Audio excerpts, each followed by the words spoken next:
My parents were both American born. My father was born in Springfield, my mother in Boston, Cambridge. My mother grew up in Cambridge. So many of the early founding families of St. Demetrius came from the cathedral. We came from Cambridge. My mother grew up there. She was married in the Cambridge church. I was baptized there. Cambridge was different from the cathedral in that there was a large Greek presence in Cambridge. They all went to high school together, to church together, sang in the choir together. They were a very, very tight-knit family. St. Constantine and Helen. St. Constantine and Helen, I'm sorry. Yes. No, it's fine, yes. So my parents, who were American born, wanted me to have a Greek Orthodox identity.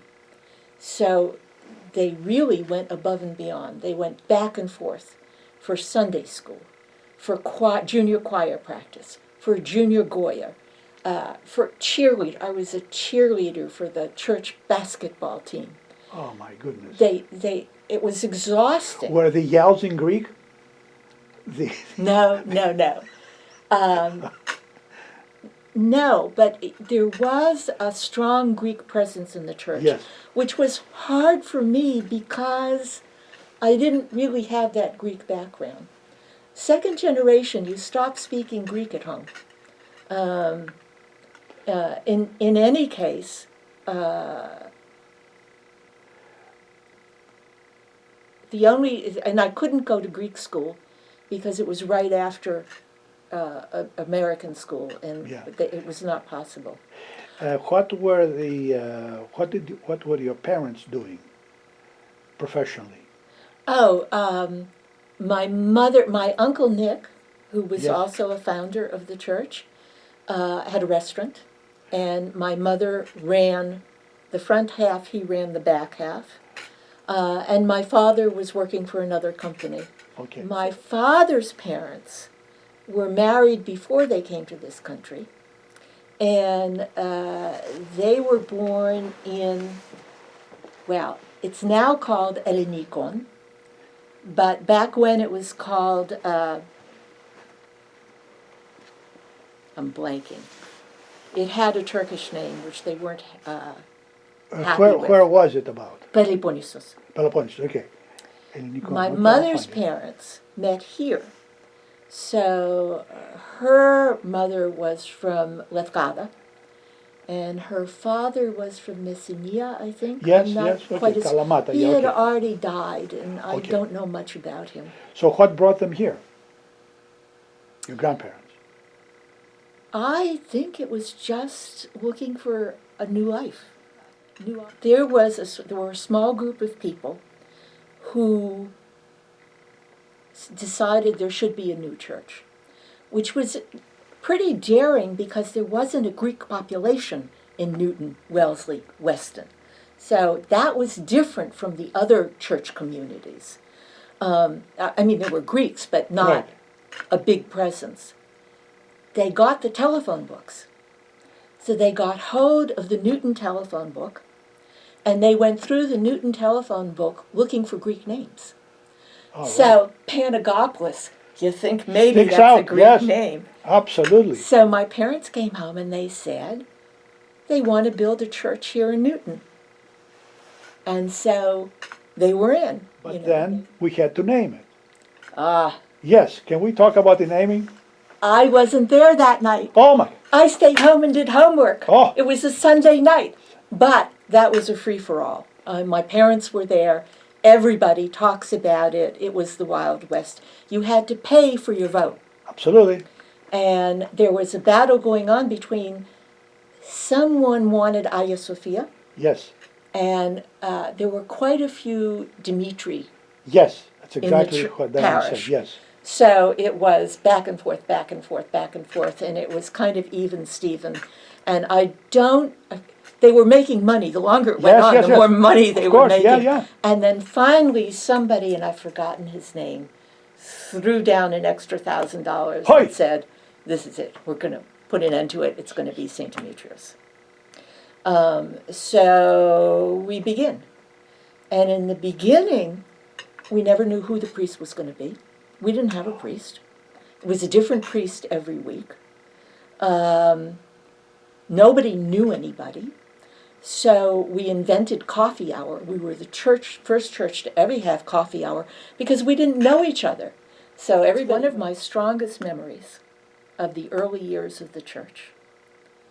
I remember that they had an icon screen, obviously with the icons, but it was a plywood icon screen, and every inch was covered with flowers. And what I remember was the scent of the gardenias. It was magnificent. This church never did things in a small way. They were always over the top with whatever they could do for their church. Helen Makris tells the story. She was about to give birth to her second or third child, right at that time. And her husband, George, went down to Connecticut. There was a church in Connecticut that was buying a new icon screen, and they were gifting their old icon screen to us.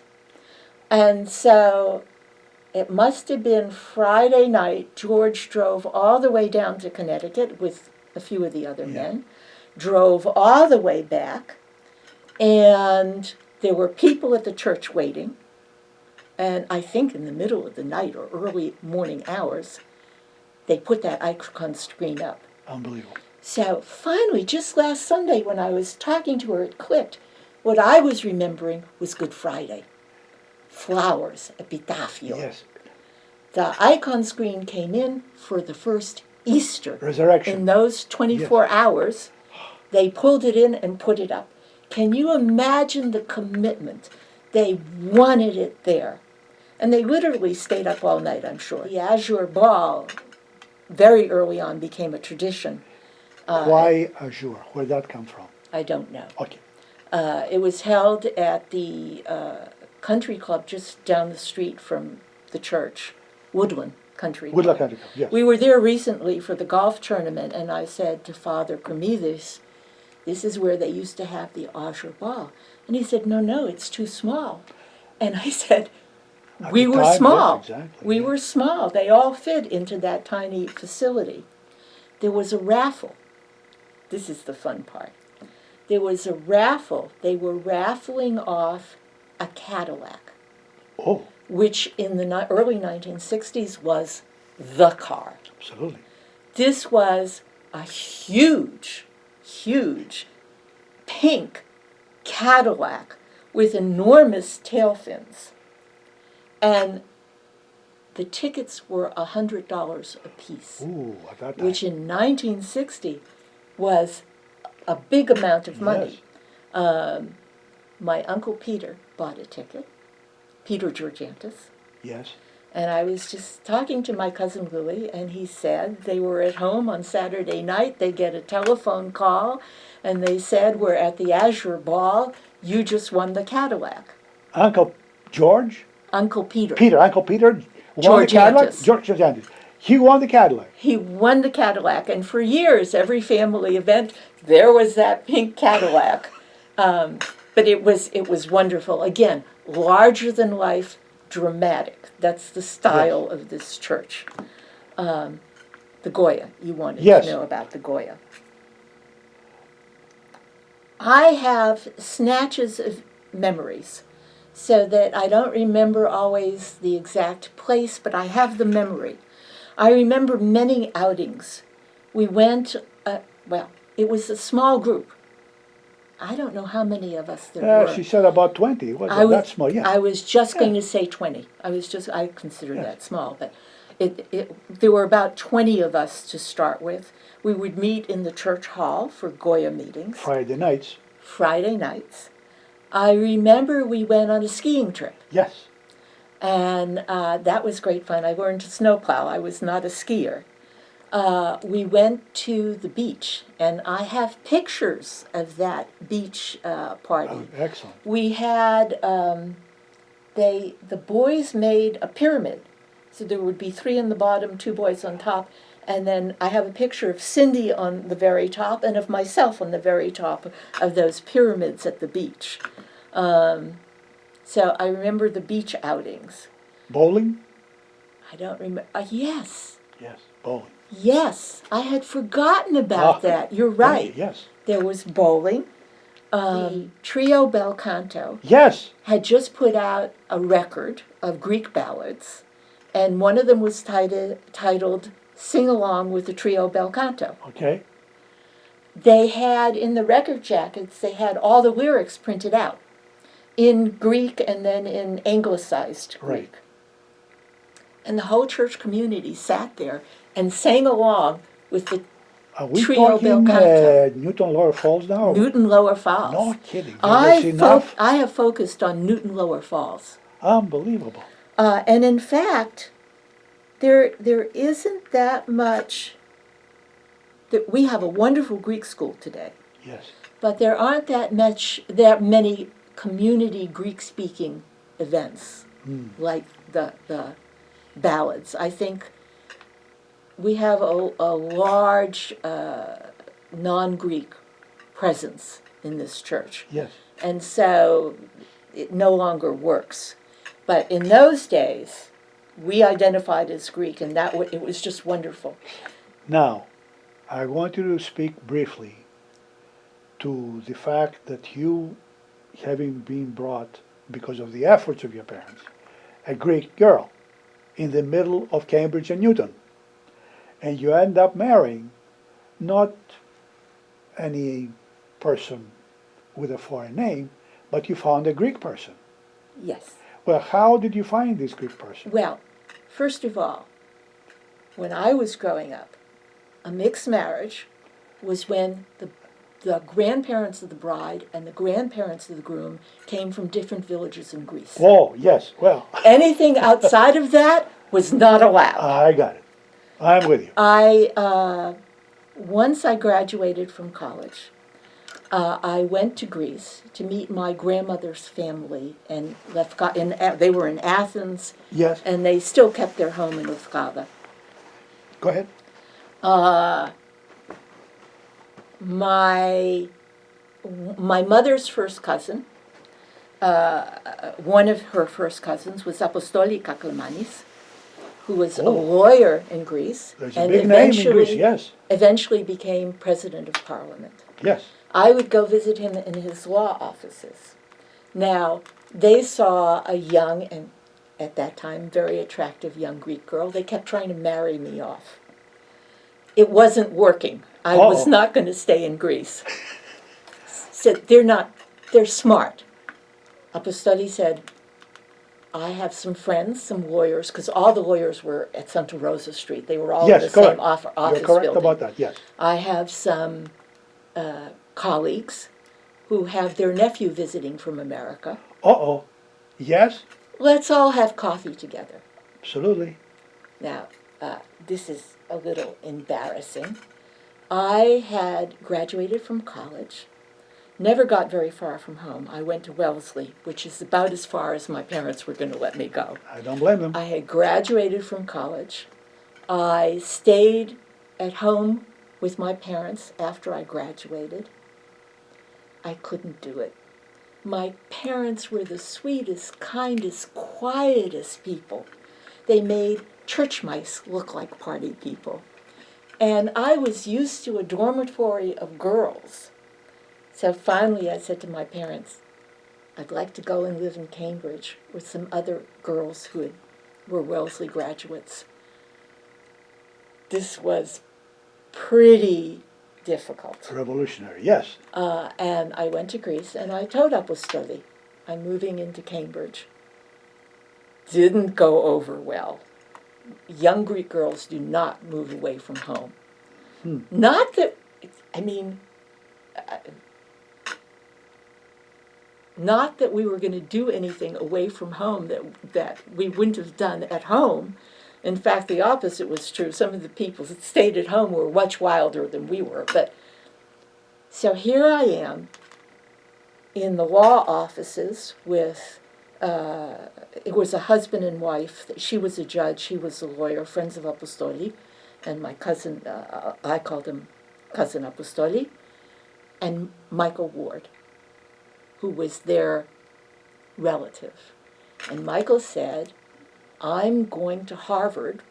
I'm beginning a PhD program in applied physics at Harvard University in September. I will be in Cambridge. Now, what did you know about Michael at the time? There was That's nothing all Greek I knew about it. about him. That's I don't all see Vlachos anywhere. Well, I knew he was Greek because he was related to Oh, I see. the Okay. two lawyers. So, And so I didn't dare tell him I'm going to be in Greece, in Cambridge too, Yes. because it wasn't going to go over well in that room. Exactly. It turned out, as luck would have it, we lived on the same city block in Cambridge. He lived on Oxford Street, I lived on Garfield Street, practically next door. Well, that was the beginning, and the end of that. romance. Yes. Finally, they assigned Father Bougoudas. Right.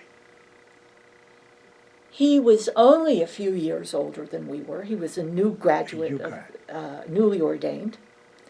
And we bonded. We had never had a priest more or less our age. Exactly. yes. American born, kind of somebody we could really relate to. He taught Greek school on Saturday morning. I don't know if they told you that. He was just part of our lives. And then, catastrophe. They decided to transfer him. Trauma. Really trauma. And the adults put together a little delegation and went to New York and said, please don't do this. We built this church for our children. Yes. They finally are settling down. They're bonding. They're Oh, boy. forming a community. They've identified with this priest. You don't tell church hierarchy what to do. Okay. Father Bougoudas was transferred. And I remember being so worried about him. How was he going to get along without us? I mean, it was so Good, close. yes. He was out there all by himself, and the rest Yes. of us were in Newton. I didn't see him again for 40 years. Wow. We were having the 40th anniversary of the church, big party. Yes. And I knew that Father Bougoudas was going to be there. And my husband and I almost never went to the big banquets and the big festivities. But I said to him, I have to go to this Of one course. Yes. because I want to see Father Bougoudas. And I told him many, many stories of the early years at St. Demetrius and our time with Father Bougoudas. We get to the dance. I spot Father Bougoudas somewhere or other, and I go up and I introduce myself. I said, I'm one of the original Goyans. And he very sheepishly reached into his pocket and pulled out a picture. And the picture was taken at his farewell dinner. We had given him a Paul Revere silver bowl, the Goyans. I don't know why. I can't imagine what use he had for it, but that was Yes. our gift to him. And I remember him saying, well, this matches their sterling characters. Oh, He was What a line. wonderful. He was wonderful. He pulled out this picture, and there were maybe 8 of us in the picture, 6, 8, not many. And he said, which one are you? So now it was my turn to sort of sheepishly reach into my pocketbook and get my reading glasses because I couldn't see a thing. And I said, that one, Father, in the white dress.